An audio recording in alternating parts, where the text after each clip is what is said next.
Ham Solo, let's open up with a couple of things here. Let's have a chat, bud. Let's have a chat. So I want to give a shout out. Now, a couple of people did these lists, but the list I'm using is from someone that not only I find to be a premier member of the gaming community, he's on top of pretty much everything. And I'm talking about at Okami13 _ on X. He basically put on or detailed a list of games that have been canceled by PlayStation, and it is absolutely astounding that they're even in any business. I said it on the opening. These cancellations, ladies and gentlemen, have cost Sony 3 to 5 years in development time.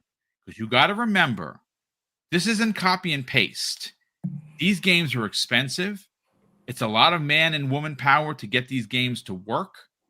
It's when you shift ideologies, Ham, and you go from single player, story driven, narrative focused, adult themed games, and you chase a trend to the free to play model. And then you put all of these studios on these free-to-play games. And then when you are in it, meaning 2, 3, 4 years worth of development, sometimes even more than that, you pump the brakes, you cancel them, and you put them back on the single-player games. Hey, let's do this again. I'm here to tell you that those shifts not only cost lots of money, millions upon millions of wasted investment, but it takes time to reset and start from scratch. You're not going to use assets from a free-to-play multiplayer game and make that into a single-player game. It doesn't work like that. So here's the list, panel and chat. Concord, one of the biggest disasters in PlayStation history, $400 million over the course, I believe, of 7 years. Gone. Right? They bought the studio. The studio is gone. The game is canceled. Yesterday, we learned that a God of War multiplayer gas game was canceled. That was in development for years. We also had that we learned last year, The Last of Us multiplayer canceled, the Spider-Man 2 multiplayer canceled, and yesterday, like the God of War game, we have learned that the unnamed Bend Studios multiplayer game, which was the one that was greenlit in place of Days Gone 2, where the staff literally begged Sony to let them do Days Gone 2. I remember that. You remember that, right? That story. That's an official. They were devastated. The head guy for Days Gone was so angry. Pissed. He was letting everybody know how angry he was on Twitter. Yeah, and as he should. So you don't get a Days Gone 2, and the multiplayer game that they were forced to make has now been canceled. You also had the Twisted Metal game by Firesprite canceled. London Studios co-op game was canceled and the studio was closed. Deviation Games multiplayer game canceled. Payback, a third-person Destiny spinoff from Bungie, canceled. Now, this is why Sony is in a pickle. Just look at the amount of losses on this list, and I'm not even talking about the PlayStation 2 flop, that to the point where Greg Miller asked a question and Shuhei Yoshida said, let's move on. Think about that for a second. This is an unbelievable list, and I am wondering when we're going to get the criticism of Sony's mismanagement, because those particular words have been used towards Xbox for years. Mismanagement, right? Where are the articles about Sony's mismanagement of studios and development dollars? They're nowhere to be found, because these journalists are cowards. And they're loyalists to a brand because they're afraid that they'll be blacklisted if they go and they speak the truth on Sony. Let's talk about these 2 additional cancellations added to what is a growing list and an even bigger problem that people in games media and the games community refuse to acknowledge. Ham Solo, take it away, sir. Man. I mean, it's wild to me, man. Sony out here looking like a State Farm commercial in California right now. Like they like bro, they are looking rough. Like Mahomes. Dude, your homes is on fire right now. Like they are not looking very good right now, bro. A God of War, like think about the list of games that were there, right? Like it's crazy. Like God of War live service game. To be honest, I'm interested. I'm interested in what you had in idea, right? But you don't follow through on it. So it's a nothing burger. Spider-Man to me could have been a banger if that was like the whole like playing with friends, different Spider-Mans, like that could have been fun. Kind of like I'm thinking like a Helldivers kind of scenario, right? Where it's like 4 of you on the ground handling business. Yeah. Right? That could have been really fun. Gave up on it. Y'all launched Concord? For real? Y'all gave up on that too after launching it, which is even more insane, giving yourself the stamp for literally the shortest game to ever launch in a live service history that I know of. Somebody correct me if I'm wrong, but I'm pretty sure that was the quickest game to ever be launched live service to come in and out, whether it was high budget or low budget. I'm pretty sure that was the fastest. I've never seen a game last only 2 weeks and have some people willing to play. Like some people were willing to play. It just was such a bad launch. It wasn't worth holding on to for them. So it was just terrible. Last of Us Factions back in 2023 when they canceled that back in I believe it was November of 2023 or something like that.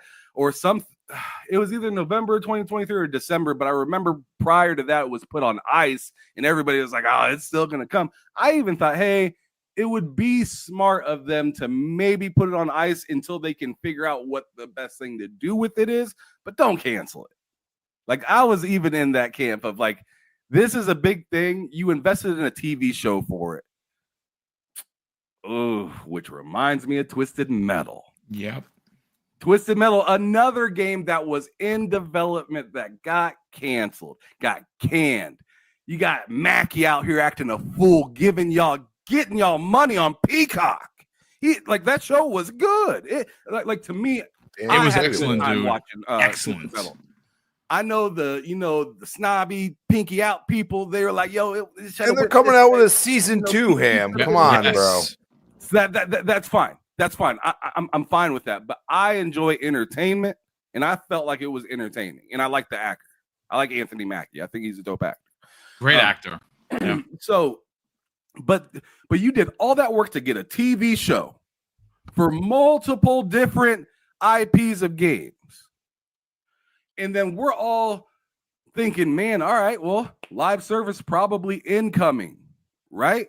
The one live service that's still on the board right now, that's still incoming, is to me the least attractive of all of them outside of Concord, which is Horizon, which they're saying in while trying to hire somebody for the team over there at Guerrilla, they're looking to make sure that the servers are stable to be able to hold up to 1 million players. That's wild. I understand trying to get ahead of it because of the launch that you had with Annie Cheat and whatnot with Helldivers 2, because that launch was tragic. Even though they got big numbers and they eventually fixed it a few weeks after, it was still a horrible launch, right? I mean, a lot of people are giving everybody that wants to look at Xbox and be like, "Oh man, y'all launched Flight Sim bad." Flight Sim was bad for a day. Flight Sim was bad for a whole 24 hours, maybe 12 hours. Helldivers was bad for almost a month. Yeah. Like that's kind of what Boom is alluding to, saying, yo, like where's this double standard at? Where, why can't y'all hold them? And then on top of it, not only did they have the server issue, they had the PSN issue that messed up people all around the world trying to get into the game. That news cycle lasted a week. Wasn't a big deal, apparently. Like to me, this stuff is crazy. People need to take note, because over here with Sony having all these canceled games, as we alluded to earlier, bro, you can't just throw a Band-Aid on. You can't just quickly fix it. You can't just, we just got another game in our back pocket that we're ready to release real quick. It ain't like that. It's going to be another few years. And see, this is why in part of the leaks of the Insomniac leaks, they talked about going to shorter games, because they knew they're going to have to cancel some of these. Probably they're going to have to cancel some of these, and then the development time isn't going to allow them to make a huge game, and then on top of it, they can't afford to make that huge game, and they need to be able to serve you guys at something. So they're going to make something that's going to be in a shorter vein. It's going to be 5 to 10 hours. You're going to enjoy it. You're going to eat it, and it's going to be great. I'm probably going to enjoy it as well. But the thing is they're going to have to go down to that level and work their way back up, because right now they are spending way too much to be able to give you something of mass quality, consistently is what I should say. Because I think Ghost of Yote will be another big quality game, because I don't feel like Sucker Punch has been affected too much by all this, because they've been left alone to do their own thing. What's incredible is their best studio over there being Naughty Dog, in my opinion. They're behind. And if your best studio's behind and they haven't even came out with a game yet this generation, you got a problem on your hands. You're not wrong, brother. I mean, great points all around. And again, there is an inherent problem. It's growing at Sony. It's one of those things where, Crispy Bomb, if you look at the ship, trying to plug the one hole isn't going to save it. There are multiple problems at Sony, and it starts with leadership. There is obviously a reason why all of the old guard is gone. Shuhei Yoshida, who, by the way, is not only one of my favorite people in the industry, he's considered, at least in my opinion, one of the nicest gentleman gamers in the industry. And he's no longer there. And what happened to him came out in that interview where he did not think the gas game way was the right way. And he said it when he was speaking to Greg Miller, that he would have pushed back against it. And when he did push back against it, after holding a position for 11 years as someone being in charge of first party, he was sent down to the basement and given a budget to deal with indies. They put that man on the pay no mind list after over 20 years in his as an employee and 11 years in that position. Right? He finally left on his own, decided to leave PlayStation, not retire, because he's working on some other stuff, but he left PlayStation. And I would imagine that's because there's all of these changes. Crispy, I think it's hard to ignore this amount of cancellations. The question is, what does Sony do to figure it out, so to speak? And when does the games media start asking the difficult questions, like, is there a leadership problem at Sony? Is Herman Hulst the answer? Because I didn't see anybody calling for that guy's job. But I know that Phil Spencer has been on the chopping block for freaking years. Let's break it down.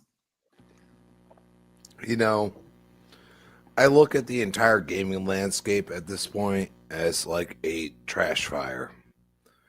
I see it as one company is willing to help PlayStation, which is kind of funny, and the other is not willing to help Xbox. But they don't care.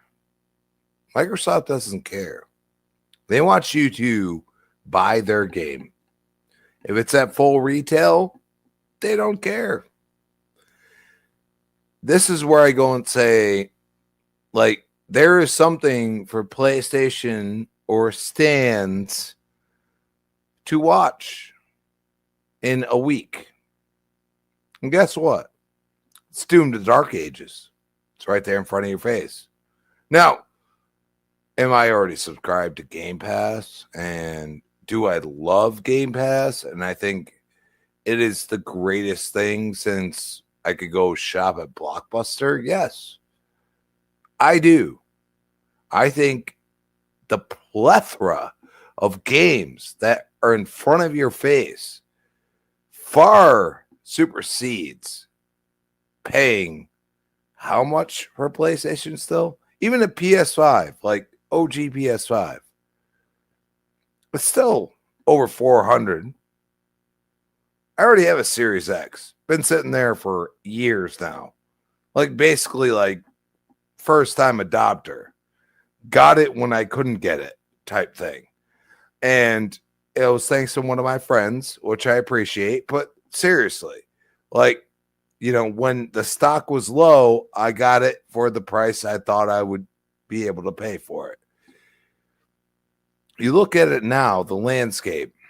Xbox is doing one thing. And their one thing is, it's okay. Like, we will throw some older IPs. Yeah, some new. Like, I get, we've had this argument about Hi-Fi Rush. Okay, that was a new IP. Right there in front of your face. But Sea of Thieves, the success that it's had on PlayStation is, I mean, can we deny it? Do we understand that Microsoft is going to say, hey, you know, maybe Nate the Hate's right. And he says, you know, Gears of War Ultimate Edition and only that one game goes to PlayStation. Does that mean it's not going to sell? I wouldn't say Microsoft would do 70. They would do 40. And then you go and say how many millions after all these years they could sell on that said console. Is that a bad thing? This is where we get into the crux of the situation.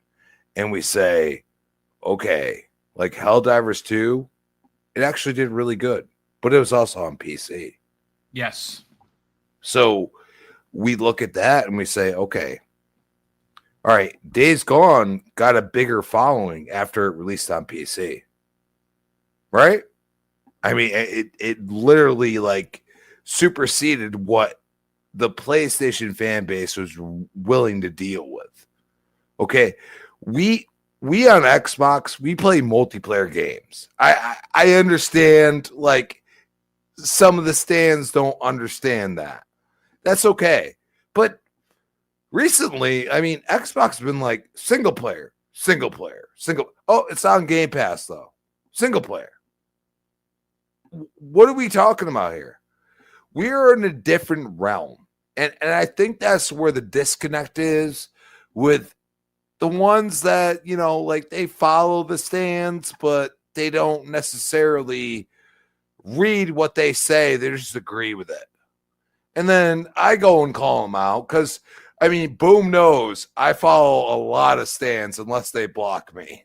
I mean, or they say something really nasty to me.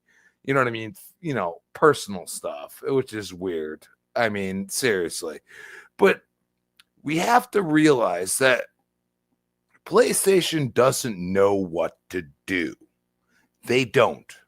They won't until they screw up more and more.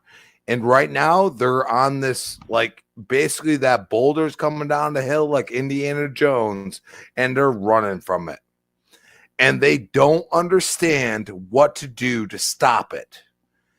And now they're canceling games, which, I mean, like, the Twisted Metal thing, like, that was a no-brainer. That hurts the most to me like, because I'm a huge fan. Yeah. Just put it out there and see what happens because, I mean, we haven't had a vehicle, you know, like, destruction game. I mean, yeah, they put out Destruction All-Stars. That's not the same thing, man. You're looking for like a Vigilante 8 Twisted Metal type of deal. Oh my God. Yeah. And that would be a good gas game, especially with Twisted Metal Season 2 coming out on Peacock. They've already wrapped shooting people. Like, it's a perfect time to do that, and they canceled it years before. Or a year before. Bro, I mean, Chris, seriously. it would be so diabolical if Microsoft released the Vigilante 8 since Activision's the one. Well, they own the IP now. I would freaking love that. Would be Vigilante so 8. I'm gonna tell you right now, people, dude, I played both games, and Vigilante 8, what was it, episode 2 or whatever the hell they called it, was phenomenal. It was really good. It was really good. It was fun. Look, like, live service games have to be fun first. You know what I'm saying? Like, you know, they go off of Call of Duty, but then they have Warzone. You know what I'm saying? Like, Call of Duty, you have, you know, Black Ops, and then you have Warzone. And people play both. And that's the point that I'm trying to make to people. Microsoft is like, okay, you can play here, you can play here, you can do whatever you want. I don't care. But I caution people, because everybody thinks all the IP is coming to PlayStation.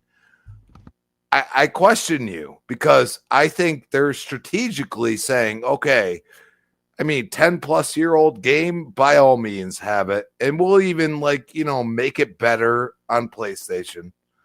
But at the end of the day, it's still going to be crossplay. People ignore that and don't understand that Microsoft's playing with all the cookie jars. They are going to do what they want, because guess what? Their market cap is what? And Sony's market cap is what? So if they help Sony, I have no problem with it, because I want competition. I want that. And I think, you know, Sony saying, hey, we're going to all single player now is a bad thought process, because they canceled games that we would actually be interested in. And then they've lost games like SOCOM. Where's SOCOM? Where did it go? What? Because you got hacked once that you've destroyed SOCOM? You have an IP that can possibly compete with Call of Duty. I mean, I'm not saying it's going to go that realm, because it already has mind share. But think about it. SOCOM was like one of the first actual online multiplayer games I've ever played in my life. And there's a lot of us out there. And you go and say, okay, like, we got hacked and, you know, SOCOM 4 just died. Come on. Like, I mean, it's listen, been over 10 years. Like, what are we doing? Dude, there are so many. Now, granted, there was a story a couple of weeks ago, Crispy, where, and this came the way of Herman Hulst, who's still in charge, or one half of in charge at PlayStation, regarding them returning to older IP. You know, you might get Sly Cooper, you might get Jak and Daxter. Maybe they return to Twisted Metal, SOCOM, Resistance Fall of Man. My problem is, Boom, is that what is older IP anymore to them? Not to Xbox, to them. And that's a good question. The problem. And it's like 5 years, it's not older IP in my eyes. Older IP is 10 plus years. And that's the way I look at it. And that's the way I see it. And I say, can you, like, when they canceled Twisted Metal, I was so mad, because I would have actually bought a PlayStation for that. I really would have, because I needed something like that now, because it hasn't happened in a long time. It's been so long since we've had, you know, a car shooter game that really, like, you know, gets in depth. Like, I would have almost bought a PlayStation for Twisted Metal Black, but I was out of it. You overpriced me. And that's where I say, like, come on, like, I don't mind spending money, but you got to give me something. And all I see is cancellation after cancellation. Yep. And some of them, like the Spider-Man, like co-op, like I would play that. A lot of people, and people like myself who appreciate Marvel, who's a Marvel stan, would have easily bought skin after skin after skin like I'm doing in Call of Duty. Listen, great stuff, Fuzzy, all around. This is again, we're dropping bombs here, folks. And again, it's just so, Fuzzy Belvedere. I want to move on to you, but I have two particular quotes from Jason Schreier, who reported on this. Breaking: PlayStation has canceled 2 more live service games from Ben Studio and Bluepoint Games. Bloomberg has learned. Fans have long wondered what Bluepoint has been working on for the last couple of years, and I can report it was a live service God of War game that is officially canceled. Now, he goes on to say in another report, PlayStation fans have speculated for years about Bluepoint's new project since the well-received PlayStation 5 remake, Demon Souls, in 2020. And I can report that from 2020 to 2022, they were helping on God of War Ragnarok, and since then they have been on their own live service project that was canceled today. Now their future is unclear. Now, mind you, that's something that we haven't learned, whether or not they're going to close these studios. And let's hope not, because when they close studios, that means people lose their jobs. And that means that people who lost their jobs can no longer fend for themselves or their families. And nobody on this panel or in this chat should want to see that. These are people like you and me that have responsibilities and livelihoods. And there's nothing more horrific or scary than worrying about how you're going to keep the roof over your head. So again, gaming is gaming. Real life is something else. Fuzzy, look. This, I said it before and I will repeat it again, a tale of 2 different companies. The Sony that you knew no longer exists. They are in a tailspin. Their leaders that are currently trying to figure out don't seem to have a direction. There is no roadmap. All we keep hearing about from console warriors and, sadly enough, journalists who are supposed to carry that badge of journalistic integrity, which is a farce, all we keep hearing about is 65 million consoles sold.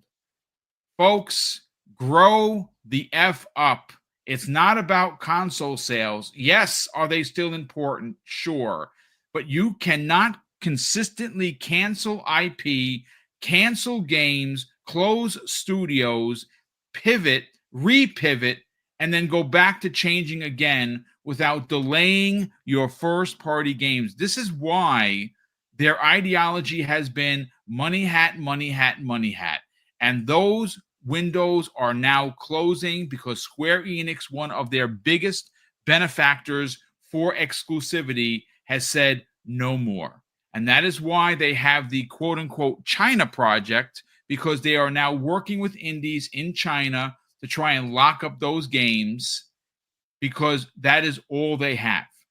They have all that they have in their repertoire moving forward seems to be Demon Soul-like games that are now becoming very samey on PlayStation. I think that they're in big trouble. What are your thoughts on this?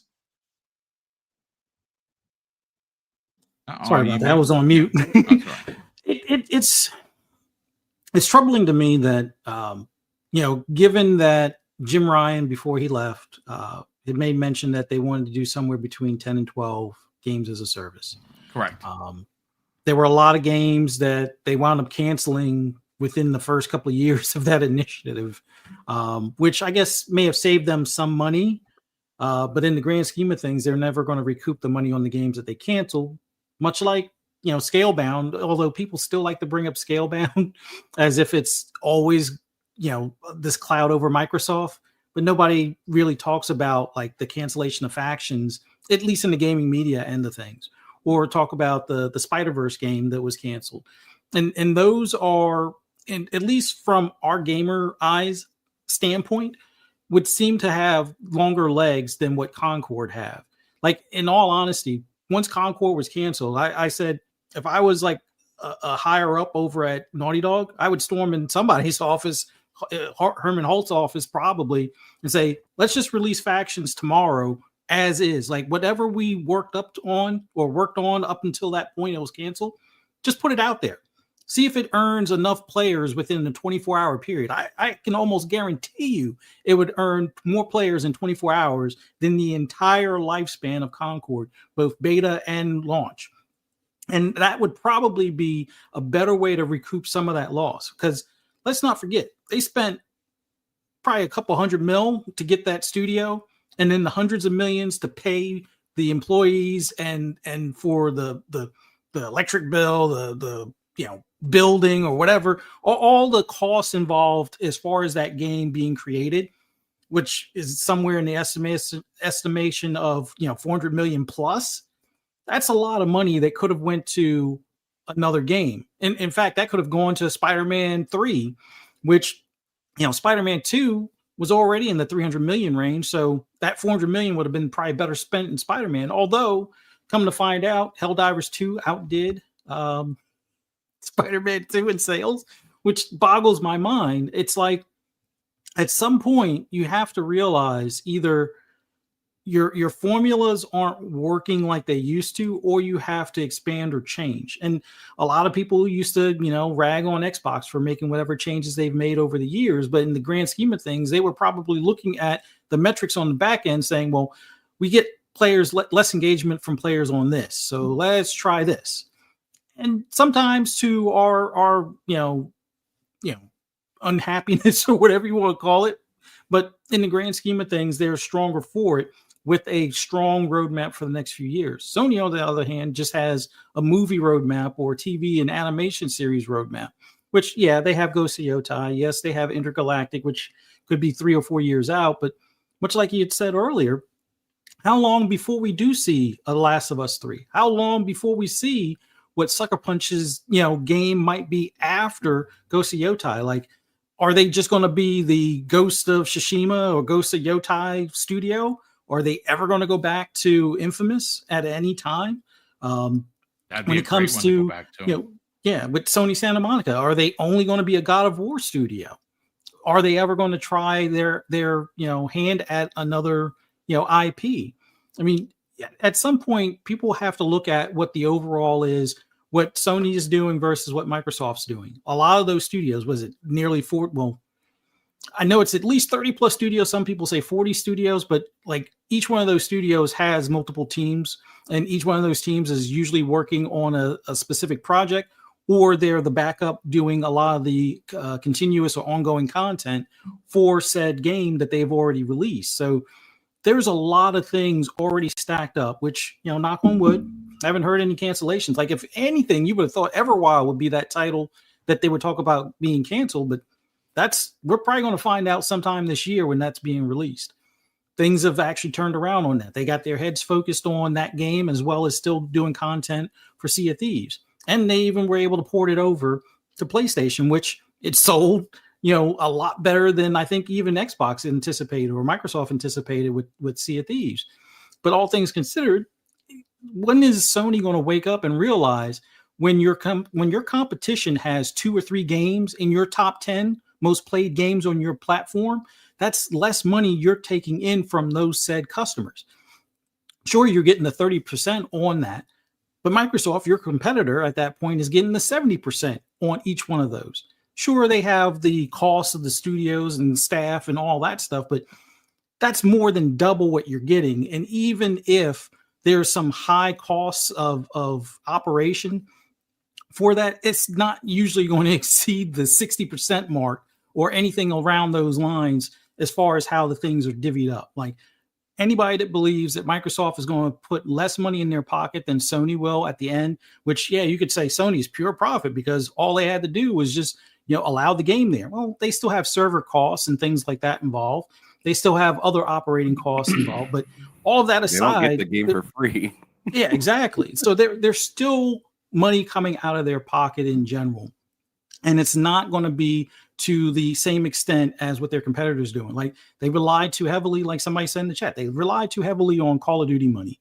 which was great when it was Activision that was the ones pocketing it. But now your direct competitor is pocketing that other 70% or 80%, depending on which negotiations you follow and stuff. But it's boggling to me that no one's really raising the red flag on asking, well, what are these studios working on? How far are these games out? With these cancellations, like I know a lot of people were being impatient when Microsoft acquired these additional studios in 2017, and they're like, "Where's the games, dude?" They just purchased the studio a couple of years ago. Now they've had ample time to work on these games. They have ample time to get these teams up to speed on additional content for games that they've released shortly after, and they're working on either sequels or new projects. So now the games are here. But that still took like a 5 or 6 year range before they could get, into their cadence. And that's with the, pandemic thrown in the mix of that. So now, okay, post pandemic, maybe Sony can bound back, within 3 to 5 years, but that's still 3 to 5 years from now. Is that going to be focused on next gen? Are they raising the white flag for this gen as far as what they're going to release? Not saying that they're giving up and, taking their ball and going home, but are we looking forward to the next gen of PlayStation already? Like many people were, talking about the PS5 Pro 2 and 3 years before it was even announced. It's like, oh, well, the Xbox thinks it's so powerful. Just wait until that PS5 Pro comes out. No, that took a couple of years, didn't it? So why aren't these games that you're blindly assuming that Sony has in the works and ready to go aren't going to take a similar amount of time? And why aren't we talking about PSVR 2 not, performing like it probably should have, or having some of the key things that would have probably made it a little bit more successful, like back compat with the first PSVR, out of the box compatibility with PC instead of waiting until later. Like, had they, if you're going to get into this PC space, which Microsoft has been doing for quite a few years now, it would have made sense to adopt having that PSVR 2 work on PC right out of the box, because that means you could actually cross sell it to more people outside of your platform, whether they are buying games directly now or later. I think that would have a better opportunity as far as embracing that PC crowd that they're so desperately trying to now to get that additional income.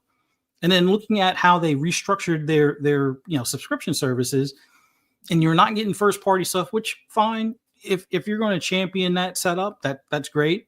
Continue to buy your games. But it seems like for everybody that's talking about continuously buying these games, and these games are selling less. Like, I remember having this discussion with a few people as far as like, did the $70 really kill the 20 million sales? Now, there are games that are selling well over 20 million at the $70 price point.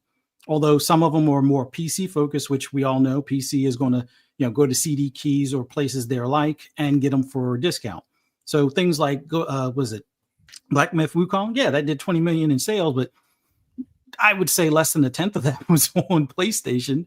But in the grand scheme of things, looking at overall how the $70 game has affected sales, there's only a few standouts. Like Call of Duty is the only one that really survived being the $70 and still selling 20 million units without a problem. Now, remember, early on in the generation, they still had cross-gen units, which were 60 for at least, I think, the first year or so. Then it went to 70. So that was kind of like a misnomer saying that, oh, well, 70 was quickly adopted.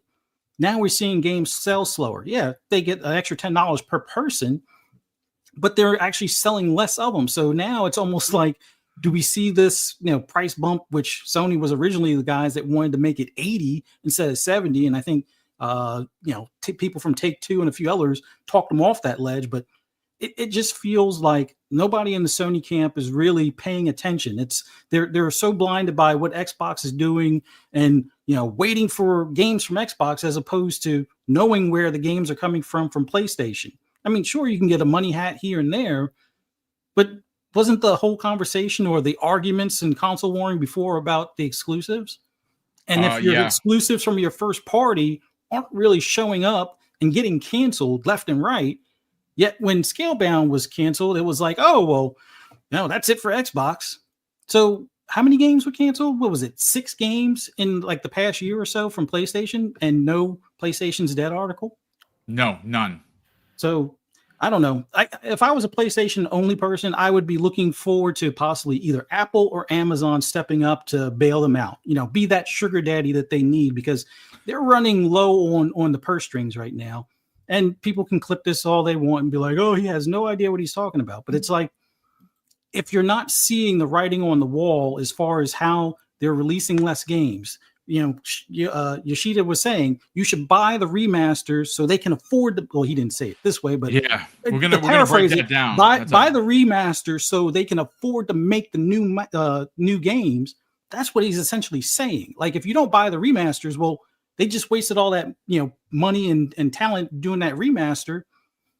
Are they going to have the funds to go and say, okay, let's make a Last of Us 3 with a $500 million budget? Yeah. No, they're not going to do that. Like, if you buy the remaster of 1 and 2, they can say, okay, well, we got a couple $100 million here, so that lightens the blow, and it's feeling like a $300 million budget as opposed to a $500 million budget. But nobody wants to talk about that, and it just boggles my mind. I mean, I'm still playing GT7 on my PS5. I would like to play Ghost of Yotai. I would like to see some other, new IPs on that console. I have no idea when Intergalactic is coming about, but it would be nice to at least have them respond to some sort of roadmap for the console, as opposed to movie theaters and my TV or anime and so forth. But it is what it is. That's it. No, I mean, great points all around. Now, listen, real quick. I do want to bring in a couple of points of contention for Korkenstein, and one of which he actually brought to our attention. So, from Jeff Grubb's podcast last night, we have learned some shocking information. Cork, thanks so much for this, brother. I want to hand you this, and I want you to run 100 yards and get a touchdown, because, again, this is from Grubb's podcast last night.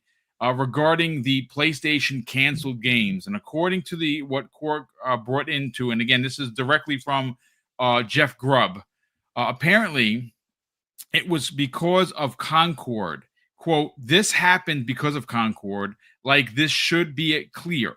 That's what I've been told. Sony has been shell-shocked from Concord, and now they're going around to every studio and they're reassessing every single project. And if it is a live service project, it has a lot of friction going against it, preventing it from getting a chance to actually come out." End quote. That's very interesting. Now, regarding Cork, the comment, I have the actual quote from the Greg Miller interview with Shuhei Yoshida regarding single-player games, how they're funded, and what PlayStation will be doing in order to fund these games. Check this out, folks. It says and this comes the way of Culture Crave, which is a X account that has nearly 600,000 followers. So this is one of the trades. They go on to say, former PlayStation Studios boss Shuhei Yoshida says fans should support remasters if they want first-party PlayStation 5 games. And this is the quote: "Single-player games now cost so much, so they need additional income. By doing remasters and porting to PC, we'll be able to make these games." End quote. Pretty powerful stuff. Really does set up Sony for the remaster station, right? We keep seeing that they're bringing back The Last of Us 1, The Last of Us 2, Horizon, and the list just keeps going on and on and on. And if you are someone who doesn't own these, they're charging full boat. If you're someone that does own them, instead of smart delivery, so one of the features that is great on Xbox, you are asked to pay additional monies to get the graphical enhancements that you paid for with your new potentially $700+ on a PlayStation 5 Pro. Let's get into this, Korkenstein, because I think PlayStation is at a point where the more that they spiral out of control, the less first-party games they're going to be able to put out, simply because, and I'm not being facetious here, folks, can afford to do it. You cannot cancel millions of dollars of investment in what equates to now, you were asking, Fuzzy, how many games? A total of 9 projects canceled. 9 of them, including one of the worst in video game history. I think Concord might be as bad as E.T. from the Atari 2600, where they filled landfills with those games. Let's get your hot take, Cork. Yeah, I mean, this is the right move for Sony as far as going back and reassessing. I'm going to start this caveat off with PlayStation is in a mess. They're internally a mess right now. People can try and defend it. We kind of talked about it in our DMs and stuff like that. There's certain people kind of damage controlling this, but they are a mess internally. There's no doubt about that. With that said, Sony will be fine. PlayStation's fine right now as far as money wise, as far as revenue wise. They're still making billions of dollars. They're in no real trouble immediately, but I hope this is the shakeup that PlayStation gets, that where they're like, hey, we gotta do something. And sadly, I think moving away from live service is probably the worst decision that PlayStation can make right now. I agree. You need those consistent MAUs. For those that have been following for a while, I've said the same thing numerous times. You need those consistent MAUs, and MAUs are monthly active users, because you want people to keep spending in that ecosystem. If you have the monthly active users inside your ecosystem consistently, they're going to keep spending in that ecosystem. This is why Xbox supposedly has been dead 9-10 times already, yet they're still making billions of dollars. The reason being, it's not about exclusives. It's not about console sales. It's about the live service. It's about the subscriptions. It's about the MXTs, the microtransactions. That's what's been keeping Microsoft in business and constantly seeing revenue generated over and over and over. I think Jim Ryan was right in the sense that, yes, they should invest in live service, but the execution was done poorly. They spent $3 billion on Bungie when Bungie can't even run itself. It was a bad buy. That was supposed to be, I think, the studio that was going to take them into the next level of doing this live service, which was the whole point, and it was just a total bust. They kind of got a bad deal on that one from Bungie. But yeah, I think PlayStation's fine for now. They just need to reevaluate and what they're doing. And yeah, just because Concord was a bust doesn't mean you should start canceling all your live service and just go. This is why you're getting remasters. And this is why, yeah, it is true that yes, you should be supporting these games because that's what's funding, and dev costs are getting higher and higher and higher and higher, making, sales even harder and harder and harder. It's just level of arrogance, though, when I read that, because it's like PS3 arrogance, like you should buy these remasters because that's what's supporting, or you could just make a live service game, and actually support it and actually do something with it. You had Twisted Metal. Like that was probably the biggest bum out of mine when I heard it was canceled, was Twisted Metal. Hey, Cork, do you mind if I throw a wrench in there a little bit? Yeah. Or at least, I mean, maybe this is actually an assist. I don't know. Maybe this is a lob I'm throwing. I find it interesting now that we have we kind of have closure. I feel like when it comes to Jim Ryan era, right? Yeah. So you look at Sean Layden. He says, "Hey, gaming's getting too expensive." Or actually, let me go back a little bit. Shuhei Yoshida got pushed out of there because he's not bringing in or pretty much because they had a kind of a rough generation that with the PS3 and whatnot.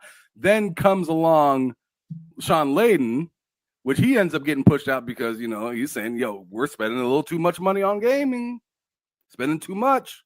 So then who replaces him? Jim Ryan. Jim Ryan says, okay, let's reinvest in all of our IP, which is what you can see right here is what the reinvestment really was live service and their own IP being the live service. Now we have, unfortunately, Herman Hulst, and he has a partner that nobody talks about.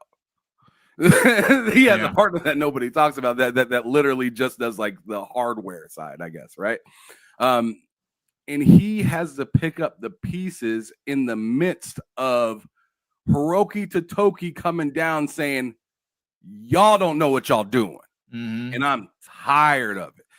I don't know. Like, Corkenstein, do you have any idea how Herman Hulst picks up the baton and still wants to complete that 400 meters? Yeah, multi-platform. It's happening. That's exactly what they're going to have to do if they're going to keep going with this single player, mentally focused. We're going to cancel. It was a lob. My bad. Yeah, they got to go multi-plat. That's the only way. If they want to stay with this if they want to go with this only single player focused, like multiplayer, live service, that makes sense as multi-plat. You could, that you can't do live service games anymore locked to one ecosystem. You have to branch out. You have to hit. That's why Bungie wanted to keep Destiny multi-plat.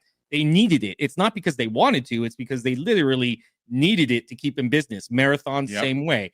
Even MLB, they saw the potential in what they were losing. Hey, no, you need to come to other platforms because we just can't keep locking this down. I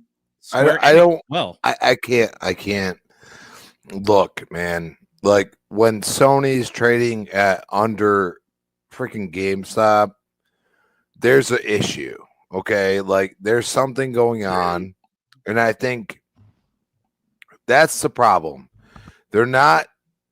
I mean, all respect to Japanese people, but sometimes you got to say, okay, like we're in different markets, and we gotta, say, okay, like we got to bring out games and stuff like that, and to just continue to cancel games because, I mean, let's be honest, that's all Sony's done.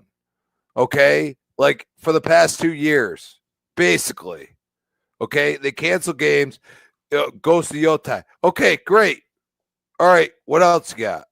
Nothing. Crispy Bomb. It's been remasters, sequels, and canceled games this entire generation. But yes. I thought they didn't like old games from Jim Ryan.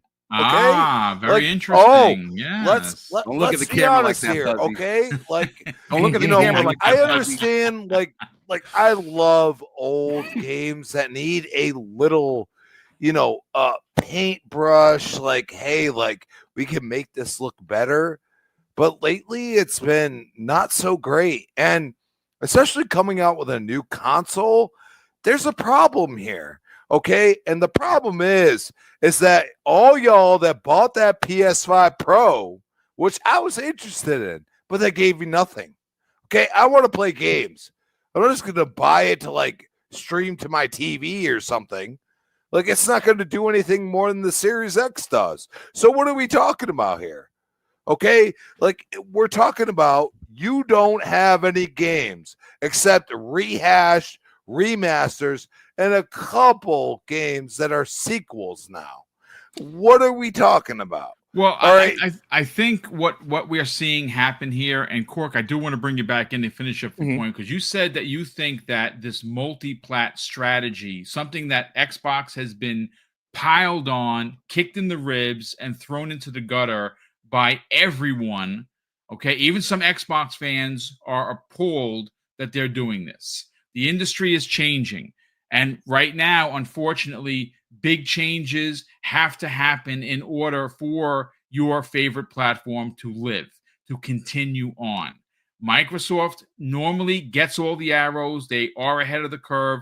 And I've said this before, and I want this to be clear, folks. I don't like any of this multi-platform shit. I'm not a fan of it.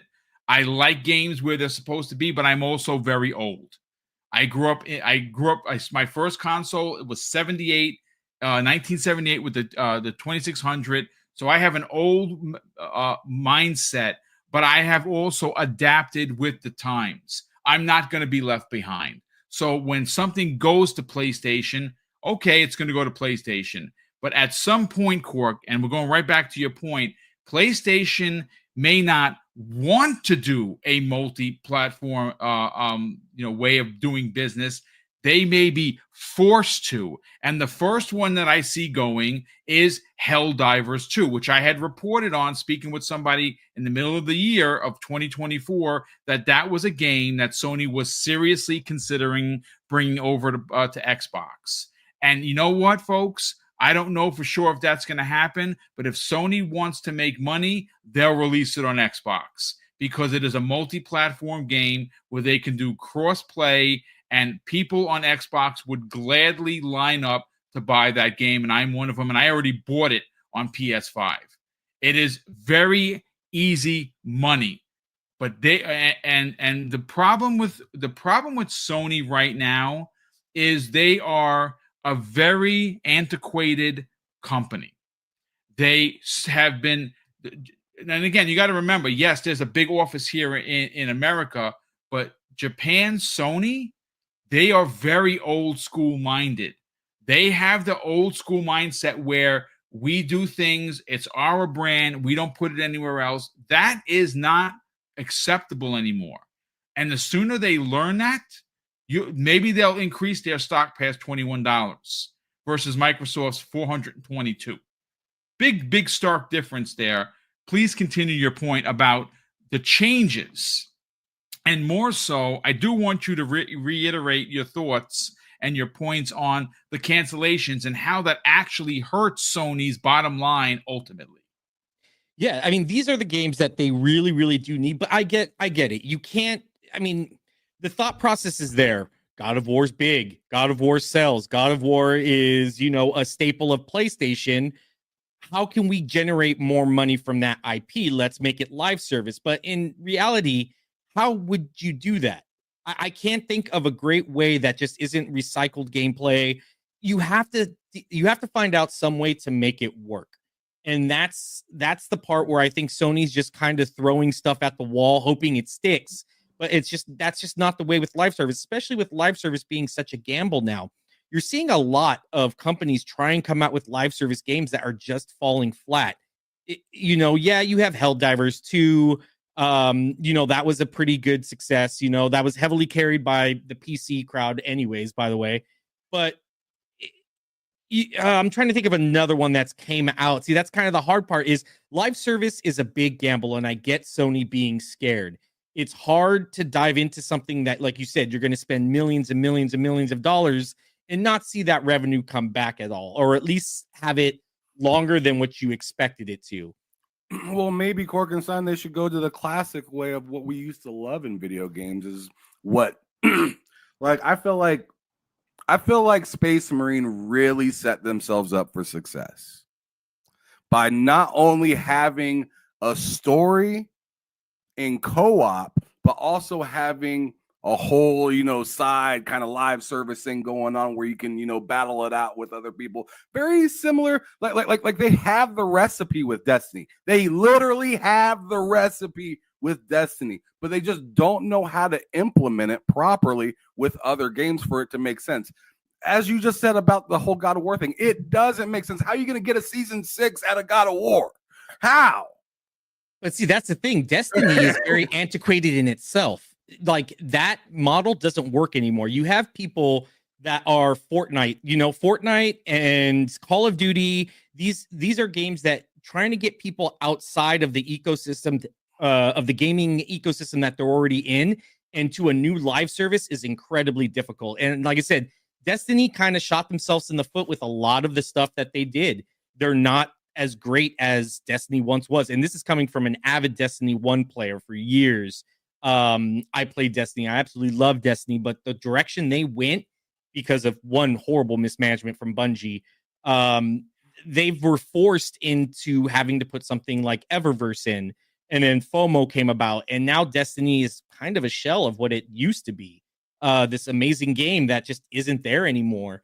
And with the gaming ecosystem and the gaming atmosphere changing with consumers, it's hard because this is why 50% of people, it was reported on earlier in the year, are still on PS4s because They play Fortnite, they play Roblox, they're on Minecraft, they're on Call of Duty. There's no reason to upgrade because people love this gas bubble, this black hole, sinkhole of a gas kind of atmosphere and ecosystem that people enjoy playing and that they want to stay with.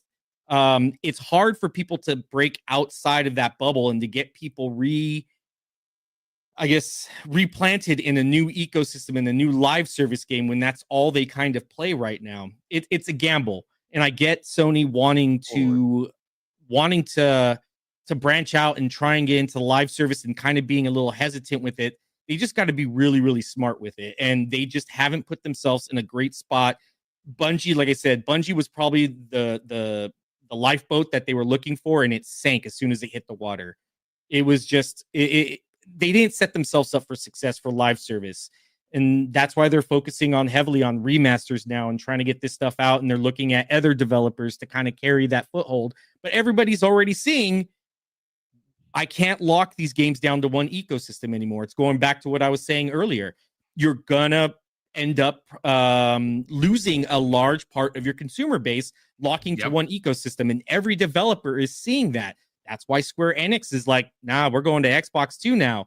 MLB, Bungie, they all want to be part of somewhere else. And even Helldivers too, not wanting to lock themselves to the PlayStation Network, because now they just lost access to 73 countries that they could have sold in.